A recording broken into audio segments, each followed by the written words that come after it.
So Idaho has 3 AVAs.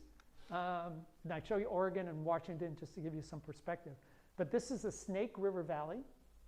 This is the Lewis Clark AVA up here, which they share with Washington. And then there's that little darker place right there inside of Snake River Valley is the Eagles Foothill. So Snake River was an AVA in 2007, Eagles Foothills in 2015, and Lewis Clark Valley in 2016. So things are pretty new. And the winery that we are going to taste this wine from, which is Saint Chapelle, they are the oldest winery, and they started in 1975. So this is the frontier, if you will. So this is a picture of the Snake River Valley, and there's all these little tiny, well, this is all the wineries that are there.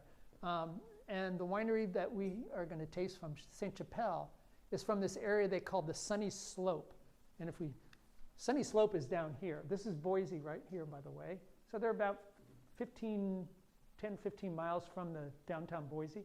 But Sunny Slope is a very interesting section of Snake Valley because it is not only has the highest concentration of wineries, but the slope is composed of dry, rolling hills, and they call it a high desert climate. In fact, they get less than 10 inches of rain a year.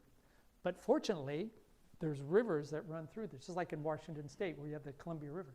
If it wasn't for the rivers, and if it wasn't for the fact that early settlers in Idaho built many reservoirs, they would not be able to irrigate. So they have vineyards up in this Sunny Slope area that go up to 3,000 feet elevation.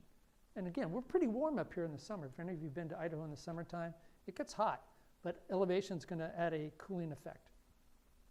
And what's good about that is that because it's dry, is that very low disease pressure.